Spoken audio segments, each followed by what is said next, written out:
त्रिशूल शिवजी का प्रमुख अस्त्र है और यह केवल एक शस्त्र नहीं बल्कि एक दिव्य प्रतीक है। त्रिशूल के साथ उनका मस्तक सदैव क्यों दिखाई देता है? इसके पीछे एक अद्भुत रहस्य छिपा है। इस कथा को समझने के लिए हमें पौराणिक काल में जाना होगा। प्राचीन समय की बात है, जब देवताओं और असुरों के बीच लगातार युद्ध होते रहते थे। असुर अपनी मायावी शक्तियों से धरती और स्वर्ग लोक में आतंक फैला रहे थे। तब भगवान शिव ने त्रिशूल का निर्माण किया, जो तीन प्रमुख शक्तियों का प्रतीक है, सत, रज और तम। यह त्रिदेवों ब्रह्मा, विष्णु और महेश के संयुक्त तेज से उत्पन्न हुआ था। शिवजी ने त्रिशूल को धारण करने का संकल्प लिया, लेकिन इसके साथ ही उन्होंने यह भी निश्चय किया कि उनका मस्तक सदैव इस अस्त्र के साथ रहेगा। यह संकल्प केवल युद्ध के लिए नहीं, बल्कि सृष्टि के संतुलन को बनाए रखने के लिए लिया गया था। त्रिशूल के तीन शूल तीन कालों, भूत, भविष्य और वर्तमान का प्रतीक है। शिवजी का मस्तक त्रिकालदर्शी है, अर्थात वे भूत, भविष्य और वर्तमान तीनों को एक साथ देख सकते हैं। इसलिए उनका मस्तक और त्रिशूल सदैव साथ रहते हैं।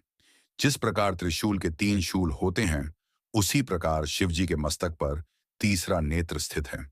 यह नेत्र केवल विनाश के लिए नहीं, बल्कि दिव्य ज्ञान का स्रोत भी है। जब भी असत्य का नाश करना हो, शिवजी का तीसरा नेत्र और उनका त्रिशूल साथ मिलकर कार्य करते हैं।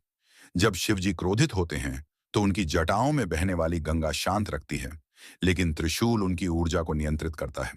इसलिए उनका मस्तक और त्रिशूल साथ रहते हैं, जिससे उनका क्रोध संतुलित रहे और सृष्टि का संतुलन बना रहे। त्रिशूल केवल शस्त्र नहीं, बल्कि ध्यान और योग का भी प्रतीक है।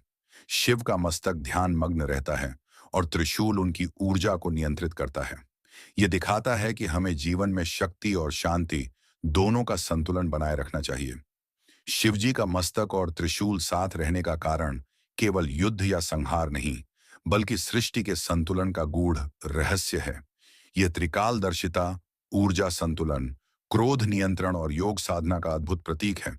इसीलिए शिवजी का मस्तक सदैव उनके त्रिशूल के साथ जुड़ा रहता है।